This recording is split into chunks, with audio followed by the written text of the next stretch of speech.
ಟಿವಿ20 ಕನ್ನಡ ವಾಹಿನಿಗೆ ಸ್ವಾಗತ. ಮುಂಗಾರು ಮಳೆಯ ಮೃಗಶಿರ ಮಳೆಯು ಬುಧವಾರ 7 ಗಂಟೆಯಿಂದ ಧಾರಾಕಾರವಾಗಿ ಸುರಿದ ಮಳೆಗೆ ಲಕ್ಷ್ಮೇಶ್ವರ ತಾಲೂಕಿನ ಕುಂದ್ರಳ್ಳಿ ಗ್ರಾಮದಲ್ಲಿ ಸುಮಾರು 15 ಮನೆಗಳಿಗೆ ನೀರು ನುಗ್ಗಿ ಅವಾಂತರ ಸೃಷ್ಟಿ ಮಾಡಿತು. ಈ ವಿಷಯ ತಿಳಿದ ತಾಲೂಕಿನ ತಹಸೀಲ್ದಾರ್ ವಾಸುದೇವ ವಿಸ್ವಾಮಿ ಅವರು ಹಾನಿಯಾದ ಮನೆಗಳಿಗೆ ಭೇಟಿ ನೀಡಿ ಪರಿಶೀಲನೆ ಮಾಡಿದ್ದಾರೆ. 15 ಮನೆಗಳಿಗೆ ನೀರು ನುಗ್ಗಿದ್ರಿಂದ ರಾತ್ರಿವಿಡೀ ನೀರು ಹೊರಹಾಕಲು ಕುಟುಂಬಸ್ಥರು ಪರದಾಡಿದ್ರು. ನಂತರ ತಹಸೀಲ್ದಾರ್ ವಾಸುದೇವ ವಿಸ್ವಾಮಿ ಅವರು ಹಾನಿಯಾದ ಮನೆಯ ಕುಟುಂಬಸ್ಥರಿಗೆ ಮಲಗಲು ತೊಂದರೆ ಆಗಬಾರದು ಅಂತ ಸರ್ಕಾರಿ ಶಾಲೆಯಲ್ಲಿ ಮಲಗಲು ಅವಕಾಶ ಕಲ್ಪಿಸಿಕೊಟ್ಟಿದ್ದಾರೆ.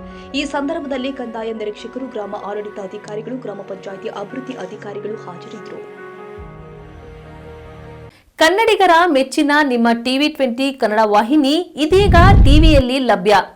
ಕರ್ನಾಟಕ ಮತ್ತು ದೇಶ ವಿದೇಶದ 360 ಡಿಗ್ರಿ ಸುದ್ದಿ ವಿವರವನ್ನ ಪಡೆಯುವುದಕ್ಕೆ ಟಿವಿ20 ವಾಹಿನಿಯನ್ನು ಲೈಕ್ ಮಾಡಿ, ವಿಡಿಯೋಗಳನ್ನು ಶೇರ್ ಮಾಡಿ, ಕಮೆಂಟ್ ಮಾಡಿ, ಸಬ್ಸ್ಕ್ರೈಬ್ ಮಾಡಿ. HCN ಕೇಬಲ್ 842 ನಂಬರ್ನಲ್ಲಿ ಹುಕ್ಕೇರಿ ತಾಲೂಕು ಹಾಗೂ ಸಂಕೇಶ್ವರದ ಸುತ್ತಮುತ್ತಲಿನ ಹಳ್ಳಿಗಳಲ್ಲಿ ಲಭ್ಯ. PCN ಕೇಬಲ್ 129 ನಂಬರ್ನಲ್ಲಿ ಹಾರುಗೆರೆ ಸುತ್ತಮುತ್ತಲಿನ ಹಳ್ಳಿಗಳಲ್ಲಿ ಲಭ್ಯ.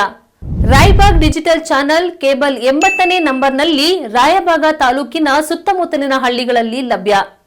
UDCN ಕೇಬಲ್ ನೆಟ್ವರ್ಕ್ ಉಗಾರ ಸುತ್ತಮುತ್ತಲಿನ ಹಳ್ಳಿಗಳಲ್ಲಿ ನಿಮ್ಮ ಟಿವಿ20 ಕನ್ನಡ ವಾಹಿನಿಯೂ ಲಭ್ಯ.